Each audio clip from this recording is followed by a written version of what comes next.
tá vindo. Olá, boa noite Facebook, boa noite Instagram. Vamos iniciar já já.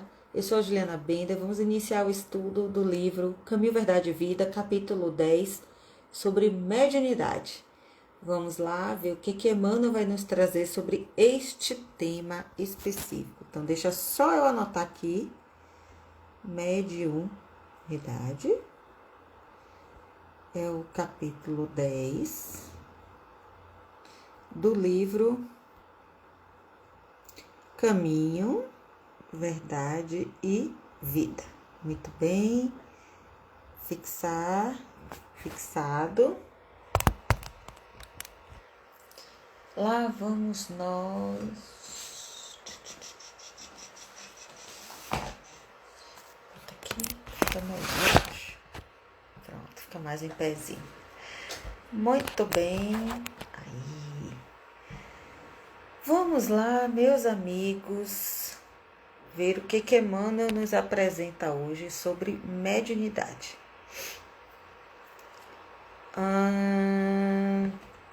Deixa eu abrir aqui, né?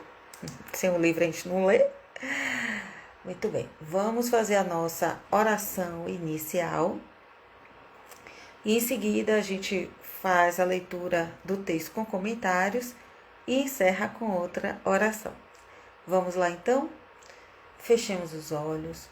Convido a fazer uma respiração profunda, reter e expirar. Vamos lá? Inspira em 3. Retém. 1, 2, 3. Expira. 3, 2, 1.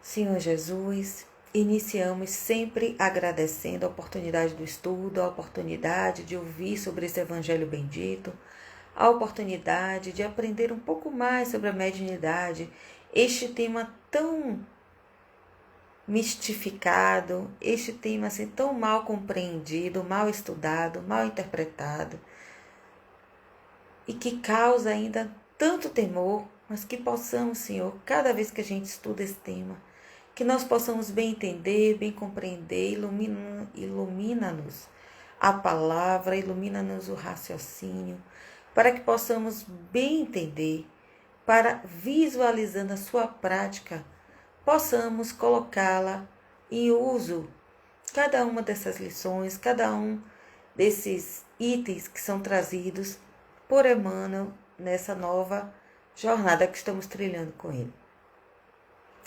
Para isso, Senhor, te pedimos para ser conosco, hoje e sempre, graças a Deus. Muito bem, boa noite, meu bem, boa noite. Vamos lá. E capítulo 10, mediunidade. E nos últimos dias acontecerá, diz o Senhor, que do meu espírito derramarei sobre toda a carne. Os vossos filhos e as vossas filhas profetizarão, vossos mancebos terão visões e os vossos velhos sonharão sonhos. Vamos entender isso aqui, ó. Nos últimos dias acontecerá. Por que nos últimos dias, né? Do meu espírito derramarei sobre toda a carne. Ou seja, ele vai trazer o seu espírito, ou seja, do seu espírito vai derramar sobre toda a carne, sobre todos os encarnados. Voltou, acho que voltou agora no Instagram. Então, nos últimos, sim, o que seria, então, profetizar? Falar coisas que vão acontecer. Que ainda vão acontecer. Aí eu estava dizendo que os nossos amigos evangélicos, eles têm muito esse conceito, né? Eles usam muito isso de profetiza, no sentido de fala o que você quer, fala o que você deseja, ou seja, profetiza, diz que já vai acontecer. E aí fica o convite para a gente aprender com eles essa parte, sabe? Do que você desejar, do que você ansiar, já profetizar. Algo na sua profissão, né? Algo na sua vida pessoal, profetiza. Assim como Jesus está dizendo que uma vez recebido o Espírito dele, os filhos e as filhas profetizarão. Os mancebos terão visões e os velhos sonharão sonhos. Ou seja, formas de mediunidade, né? Mediunidade onírica dos sonhos, mediunidade da vidência com as visões, profetizar, né? Que é a mediunidade de prever o futuro, vamos chamar assim, não é de prever, né? De conseguir ver algumas coisas que estão se formando para acontecer, não é verdade? Tudo isso é mediunidade. Isso está em Atos dos Apóstolos, capítulo 2, versículo 17. Para quem ainda não conhece, uma curiosidade de Atos dos Apóstolos é de que esse Atos dos Apóstolos foi escrito justamente depois que o Cristo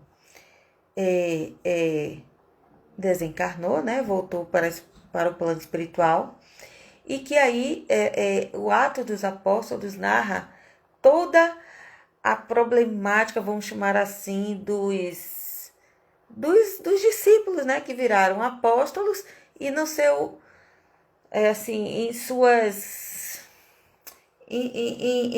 seus turbilhões assim internos, como é que, oi mãe, como é que vai Pedro que negou, o que ele ia fazer a partir dali? Então a gente vê toda uma transformação de Pedro.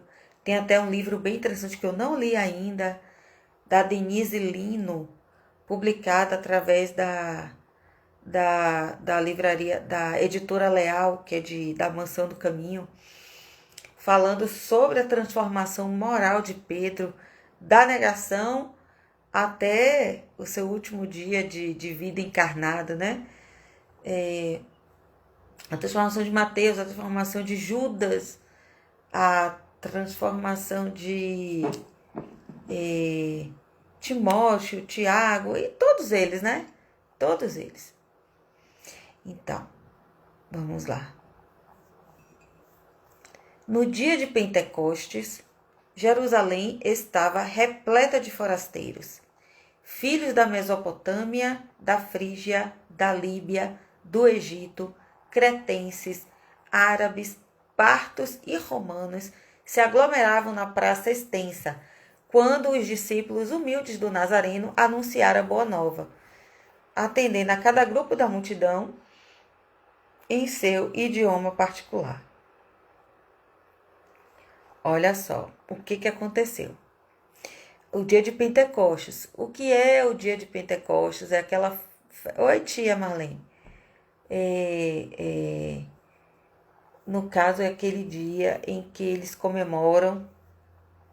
deixa eu ver se eu vou falar direito, gente. Entre a Páscoa e uma outra data. Acontece o Pentecostes. É uma data que acorrem muitas pessoas lá para Jerusalém. Acho que o Muriçoca me picou aqui. Lá para Jerusalém. E ficava muito cheio de estrangeiro. O carnaval, né? O carnaval é um carnaval deles, vamos chamar assim, mas uma festa religiosa. Filhos da Mesopotâmia. Então vinha gente da Mesopotâmia, Frígia, Líbia, Egito, Creta, Arábia, partos, eu não sei, romanos de Roma, né? Então se aglomeravam naquela praça. Boa noite, socorro. Quando os discípulos humildes do Nazareno anunciaram a boa nova, atendendo a cada grupo da multidão em seu idioma particular. Atender as pessoas. Olha quantas línguas diferentes diz que tinha ali, e que os discípulos estavam conseguindo falar com cada uma daquelas pessoas na sua língua pátria. A gente já viu isso, assim, quem estuda um pouquinho, né? Algumas coisas de mediunidade, a xenoglossia, né? Que você fala em uma língua completamente diferente da sua natural. Então, pensa você conseguir falar 1, 2, 3, 4, 5, 6, 7, 8 línguas diferentes. Os discípulos, que eram homens simples, né? Só 3 eu acho que eram letrados, né? O Mateus, o Lucas e mais, eu acho que mais um. Então pensa só, o Judas. Então pensa só, você vê aqueles homens simples falando várias línguas. Um ganchinho assim, só bem pequenininho, na época, por exemplo, da Copa do Mundo, das Olimpíadas.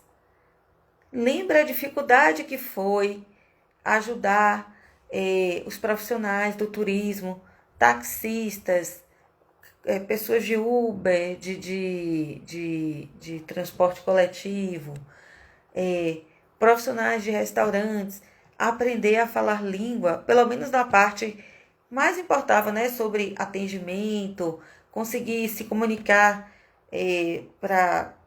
Olha só, a dificuldade. Pensei. Não sei se alguém já... Eu ainda não tive essa oportunidade, mas se alguém já teve a oportunidade de sair do país e ir para outro país e não conseguir se comunicar, pense na agonia que é. Uma amiga minha que estava me falando, nossa, pense numa agonia que é você falar, e a pessoa não te entender. É um desespero. Eu tiro só por minha filha, né? Que ela já fala tranquilamente, mas tem coisas que ela ainda não consegue dizer. E quando eu não entendo, ela fica nervosa, porque ela tenta se comunicar e não consegue. Nossa, é estressante, frustrante. E aqui não. No caso dos discípulos, estava acontecendo aquela festança, aquele bando de gente diferente, de tudo quanto é lugar, e eles se comunicando, falando, né? Bonjour, bonsoir, good evening, good night, good morning, né? Então, olha só, pensa aí o que foi o fenômeno, né? Dessa mediunidade. Uma onda de surpresa e de alegria invadiu o espírito geral. Uma onda de surpresa e de alegria invadiu o espírito geral. Porque assim, se você passa a ser bem compreendido, claro que gera uma alegria, né? Fora a atuação espiritual que estava ali naquele momento dos bons espíritos em massa ali naquele momento específico do Pentecostes, em que eles vieram sim selar, carimbar, dizer assim, agora a mediunidade está liberada. Porque havia aquela proibição grave de Moisés, então precisava vir algo mais forte para dizer assim, não, vigeu até aqui, daqui em diante está liberado. Então, criou-se todo esse evento fenomenal no Pentecostes, justamente porque vinha muita gente de fora, para que ninguém tivesse dúvidas da capacidade, do fenômeno que estava acontecendo naquele momento, de falar em outras línguas. Mas também, como sempre, isso não tem como não ter, não faltaram os céticos, no divino concerto, atribuindo a loucura e a embriaguez à revelação observada. Ué, diz que estava embriagado, diz que estava louco. Ué, assim, né? Não, sem nenhuma base científica. Nem sentia cheiro de álcool para dizer que estava embriagado. Mas quem quer negar, simplesmente nega e ponto, né? Então, Simão Pedro destaca-se e esclarece que se trata da luz prometida pelos céus à escuridão da carne. Aí Simão Pedro, com toda a sua liderança, com toda a sua mediunidade, né, que ele percebeu logo o que estava acontecendo, ele simplesmente explica, né, que se tratava da luz prometida pelos céus à escuridão da carne. Ou seja, essa comunicação maravilhosa que a gente tem, que nós espíritas acreditamos, de que os espíritos vêm trazer a boa palavra, trazer boas explicações, trazer boas mensagens. Os espíritos bons, né? Então, desde esse dia, as claridades do Pentecostes jorraram sobre o mundo incessantemente. Então, desde esse dia, as claridades do Pentecostes jorraram sobre o mundo incessantemente. Até hoje, né, tem umas vertentes que comemoram muito a época de Pentecostes. Ou seja, a mediunidade já existia, mas passou a ser mais utilizado, mais abertamente, vamos dizer assim, sobre o mundo todo sem parar, até hoje. A gente viu aquele segundo momento já das mesas girantes, né? Que aí já foi no século XIX. Isso aqui aconteceu que na época Jesus, logo depois que Jesus desencarnou, né? Então século I, II, mais ou menos. Até aí, os discípulos eram frágeis e indecisos. Pensa só, eles tinham um líder maravilhoso, líder máximo, Jesus estava lá, eles faziam o que Jesus mandava fazer. E aí depois que Jesus, né, desencarnou daquele jeito, e eles ficaram aturdidos, né? Primeiro, perderam o líder, e agora? Isso é um processo bem natural, que a gente perde, assim, quem perde um pai, quem perde uma mãe, fica assim meio desorientado, sabe? No sentido de sem orientação. Então eles estavam frágeis e indecisos, porque eles ficaram assim, ué. E aí vem toda aquela culpa moral de que Pedro negou Jesus 3 vezes e, puxa, velho, naquele último momento eu neguei e dei no pé. E eles deram no pé. Eles deram no pé. Todos, minto. Só ficou João, que era um novinho, né? Adolescentezinho. Só ficou o João. E aí, eles, todos assim, com todos aqueles questionamentos, né? De culpa, de assim, consciência pesada. E meio assim, né? Não tem mais o mestre. E agora, como é que a gente vai fazer? Poxa, ele morreu daquele jeito, né? A gente vai enfrentar isso, como é que vai ser? E aí veio acontecer esse negócio do Pentecostes, de falar em todas as línguas, e aquela inundação de manifestações mediúnicas. E aí eles foram assim, sabe aquela coisa que eles foram se enchendo de boas energias mediúnicas mesmo, né? Foram enchendo de fluidos. E aí, dessa hora em diante, eles quebram as influências do meio e curam os doentes. Gente, quebrar as influências do meio, ou seja, dos outros que ficavam falando mal, que tinha aquele pensamento, né? Aquela névoa pesada, daquela energia pesada, eles conseguiram dissipar aquela crosta pesada assim e quebrar as influências do meio, curar os doentes, levantar o espírito dos infortunados, falar aos reis da terra em nome do Senhor. O poder de Jesus se lhes comunicara às energias reduzidas. Pensa só, você está aqui, oh meu Deus, eu sou tão pequenininha, eu tenho tantos defeitos, meu Deus. Ai, eu não sirvo para o seu trabalho, Senhor, não.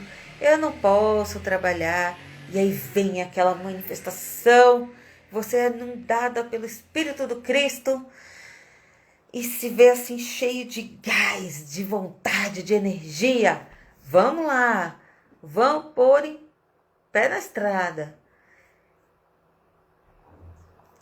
O poder de Jesus se lhes comunicara as energias reduzidas, ou seja, estava quase com a energia baixa, veio o poder de Jesus e estabelecera-se a era da mediunidade, alicerce de todas as realizações do cristianismo através dos séculos.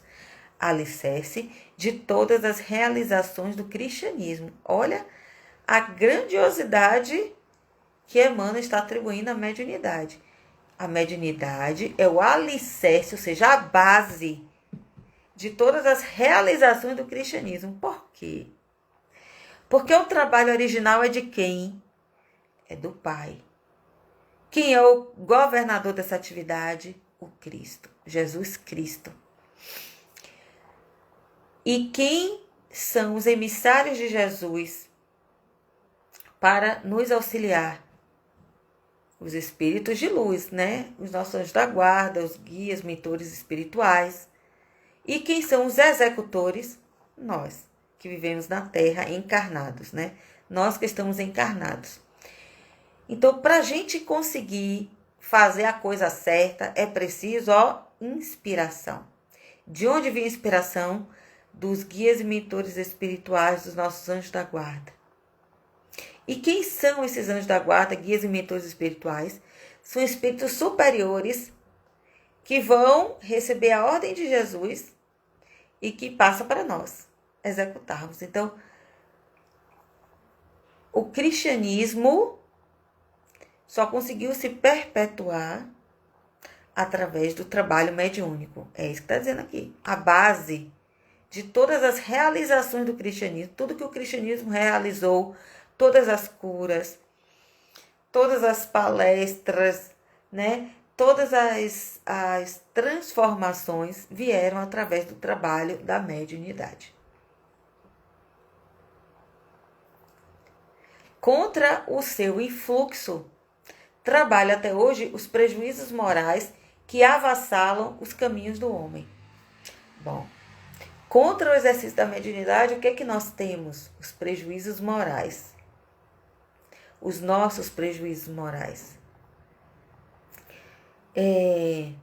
Os médiuns, né, que vivem cheios de vaidade, de orgulho, que têm inveja, que usam a mediunidade para alcançar fins outros, que não praticar o bem, que não praticar a vontade do Pai, que não resgatar débitos passados. Então, a gente vê que os prejuízos morais que nós temos é que atrapalham o bom exercício da mediunidade.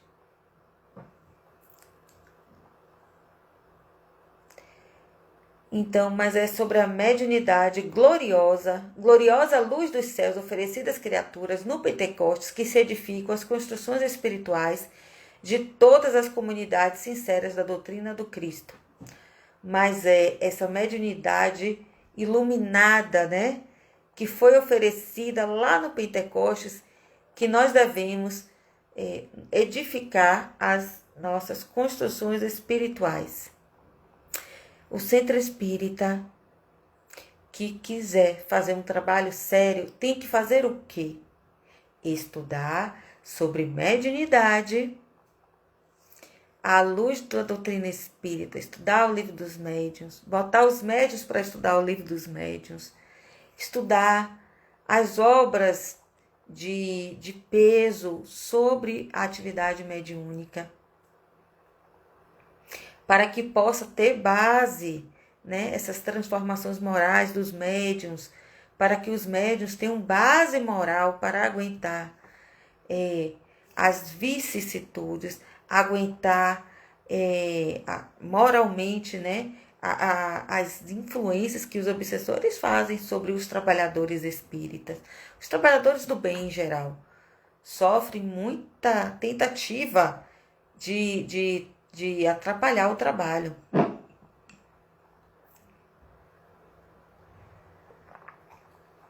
E a mediunidade ainda que, dilatada dos apóstolos ao círculo de todos os homens, ressurge no espiritismo cristão como a alma imortal do cristianismo redivivo, ou seja, naquele dia de Pentecostes, essa mediunidade, esse sopro do Cristo ficou restrito aos discípulos, ficou só ali entre eles. E aí todo mundo ficou, o que é isso, o que é isso, o que é isso? Mas logo em seguida, se espalhou por todos os homens, como é que ele disse aqui? ao círculo de todos os homens. Todos somos médios, é isso que Kardec disse no Livro dos Espíritos e no Livro dos Médios.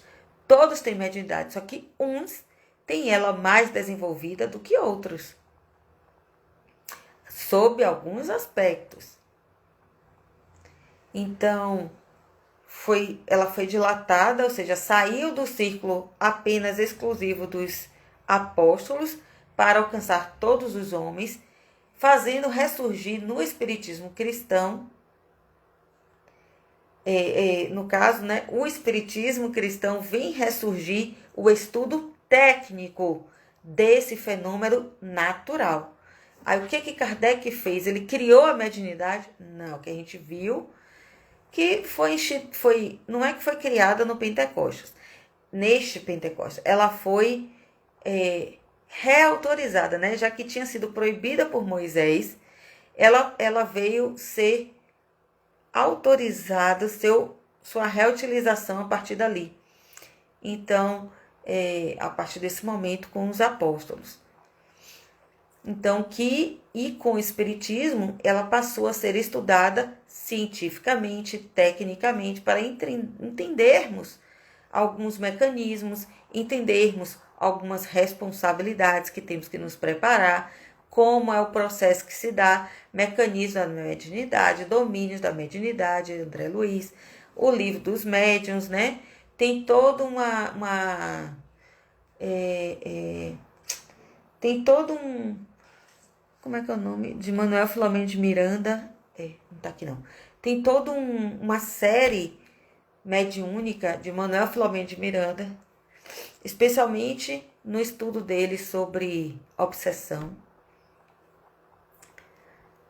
Então, que entendamos que o Espiritismo trouxe a compreensão e que a atividade mediúnica seria uma atividade, assim, que pode ser entendida como a alma imortal do cristianismo redivivo, a mediunidade com Cristo, que é aquela mediunidade exercida única e exclusivamente, sem nenhum interesse, senão a prática do bem, a prática da caridade, o atendimento aos sofredores, o atendimento àqueles doentes e desvalidos, moral, financeiramente e ou financeiramente, moralmente e ou financeiramente, né? Mas que a mediunidade com Cristo, que é que estamos sendo convidados, seja exercida assim, aquela mediunidade voltada exclusivamente para o bem, para a caridade, para o trabalho de assistência ao outro ser humano, não é verdade? Só para ilustrar, eu vou querer ler uma questão aqui do livro Consolador, de Emmanuel, né? Consolador. Questão 382. Qual a verdadeira definição da mediunidade?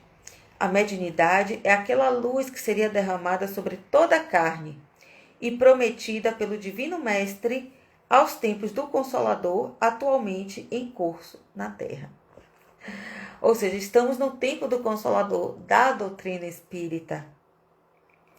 Então, a mediunidade é uma luz derramada sobre todos nós que estamos encarnados, que foi prometida pelo Cristo nesse momento em que o Espiritismo está vigendo. A missão mediúnica, se tem os seus percalços e as suas lutas dolorosas, e tem, é uma das mais belas oportunidades de progresso e de redenção concedidas por Deus aos seus filhos misérrimos. Gente, mediunidade não é um dom de popstar, não. Mediunidade é um dom de trabalho, de oportunidade de progresso, de redenção pelos erros cometidos no passado, né? Para os seus filhos misérrimos, ou seja, aqueles que estão na miséria moral, aqueles que pedem, Senhor, eu estou devendo tanto, me dá uma forma assim de de adiantar assim 50 boletos de uma vez só, 50 prestações dos 1.000 boletos que eu tenho, Senhor. Deixa eu adiantar assim umas 50. Ele, então toma aqui uma mediunidade, ó. Porque com essa mediunidade você vai conseguir ajudar a X pessoas. Então, já dá uma adiantada aí no processo. Então, nós somos miseráveis, que precisamos trabalhar para resgatar débitos do passado. Sendo luz que brilha na carne, a mediunidade é atributo do espírito, ou seja, ele brilha na carne, mas é atributo do espírito. Patrimônio da alma imortal, elemento renovador da posição moral da criatura terrena. O exercício da mediunidade, ele gera uma renovação da nossa moral, de quem bem exerce sua mediunidade, enriquecendo todos os seus valores no capítulo da virtude e da inteligência, porque faz a gente estudar essa comunicação com os espíritos superiores, faz a gente ascender. Quem tem olhos de ver, ouvidos de ouvir, né? Ouvir essas comunicações, ter esse contato bem mais direto. Através da mediunidade, você tem a oportunidade de realmente conversar mais intimamente, assim, pô, meu irmão, aquele caso assim assado, né? Como é que a gente pode entender melhor? E ele vai trazer toda uma explicação. É fantástico. Sempre que se encontre ligada aos princípios evangélicos na sua trajetória pela face do mundo. Ou seja, sempre que a mediunidade é trabalhada dentro dos princípios evangélicos, ela é um fator de transformação, renovação moral. Ela nos proporciona, né, uma grande oportunidade de transformação moral. Pois então,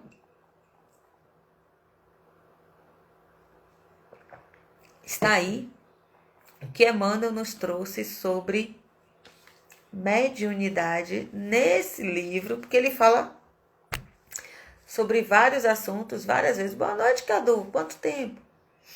Ele fala sobre vários assuntos, várias vezes. E ele, no caso, está nos presenteando hoje com essa linha, né? Explicando como é que foi lá no Pentecostes e como isso foi o pontapé inicial para a retomada, a reabertura dos trabalhos mediúnicos depois da proibição de Moisés, né, em que se considerou que a população já estaria um pouquinho mais responsável na utilização desse mecanismo de comunicação. E temos isso até hoje. Então, teve nesse momento o Pentecostes, depois veio a doutrina espírita para explicar tecnicamente, cientificamente, ensinar os médios o que aqueles fenômenos que lhes acontecem. Quem dera se as meninas Fox tivessem, né? Na verdade, elas depois foi que tiveram o acesso a Kardec, né? Mas elas, coitadinhas, elas sofreram muito logo no início dos fenômenos. Elas sofreram demais, porque elas não sabiam o que estava acontecendo. Então, elas eram abusadas no sentido de exigidas excessivamente. Antes dela, quem leu a história do Espiritismo, de Edgar Allan Poe, você vai ver que os precursores também de fenômenos mediúnicos sofreram muito, porque ninguém entendia o que estava acontecendo. E o que eu acho mais interessante é que ainda hoje, uma grande parcela da população não entende fenômenos mediúnicos. É ainda muito restrito o conceito, a compreensão, e mesmo assim incompleta muitas vezes na doutrina espírita, entre os espíritas. Pode perguntar a qualquer pessoa, qualquer parente seu esposo, sua mãe, seu pai, seu tio, se ele sabe o que é mediunidade. Ele vai dizer, tinha um negócio lá de Chico Xavier, né? Tinha lá os outros nomes famosos que ele vai lembrar. Mas saber o que é, não vai saber. Ainda vai dizer assim, Deus me livre, ó, Deus me livre, não quero saber disso, sai pra lá. Né? Esse negócio de ficar chamando demônio pra cá. Então, é uma falta de conhecimento generalizado. E cabe a nós, por nossa vez, assim, divulgar, né? Dizer, não, calma, não tem nada não. É coisa muito simples, gente. É que nem beber água.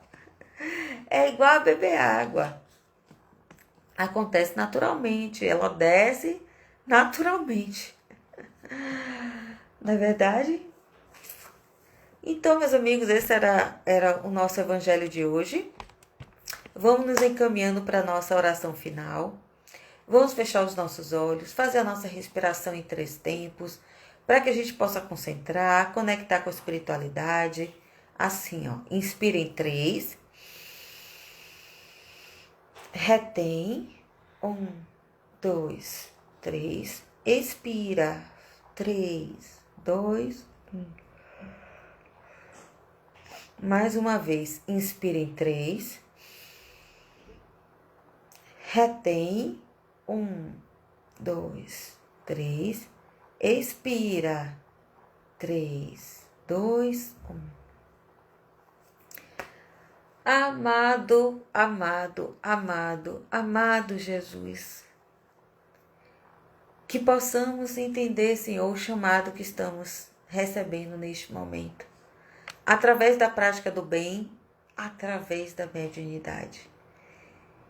Se houver, Senhor, alguém neste grupo, que alguém que esteja assistindo, porventura, tiver contato ou suspeita de que ela própria ou alguém muito próximo tem uma certa mediunidade aflorada, porque todos nós temos, mas quem tem assim mais aflorada, que essa pessoa possa ser encaminhada para o acolhimento em uma casa espírita, ainda que seja durante a pandemia, né, através de atendimento fraterno, online, que muitas estão oferecendo, que essa pessoa possa ler o livro dos médiuns, o livro dos espíritos, compreender o fenômeno que está lhe acontecendo e assim poder, quem sabe, em assim querendo, atuar na mediunidade com Cristo.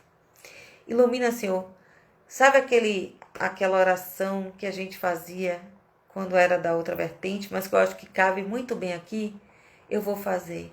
Enviai, Senhor, operários para a vossa messe, pois a messe é grande e poucos são os operários. Enviai, Senhor, operários para a vossa messe, médiuns, pois a messe é grande e poucos são os operários, os médiuns. Enviai, Senhor, operários para a vossa messe, pois a messe é grande e poucos são os operários. Que cada um de nós possa exercer um pouquinho de mediunidade, no sentido de exercitar a intuição, de exercitar o bom senso, de exercitar o feeling, sabe, aquela coisa da intuição mesmo. Aprimorar sua intuição, ouvir seu anjo da guarda, se comunicar com seu anjo da guarda através da prece, através da oração, com seus mentores espirituais, através da prece, através da oração. E assim podermos trabalhar mais ainda no trabalho do Cristo. Ser conosco, Senhor, hoje e sempre, graças a Deus. Muito bem, meus amigos, desejo a todos uma boa noite. Lembretes finais, pegar um copo com água, colocar do lado da cama de vocês, rezar para o seu anjo da guarda e pedir para ele fluidificar aquela água com toda a fé que você tiver. No dia seguinte, você toma aquela água com toda a fé que você tiver. Peço também para compartilhar, mandar para os seus amigos, para a gente ampliar cada vez mais essa corrente. Ô, Roberto, eu já estou encerrando, meu amigo. Já estou dando o último tchau. Desculpa, assim, já está encerrando na hora que você chegou. Mas qualquer coisa, qualquer dúvida, podem mandar comentários, podem mandar perguntas no privado ou aqui. Vocês podem ficar à vontade. Um beijo, até amanhã, 21h30, se Deus quiser. Tchau, tchau.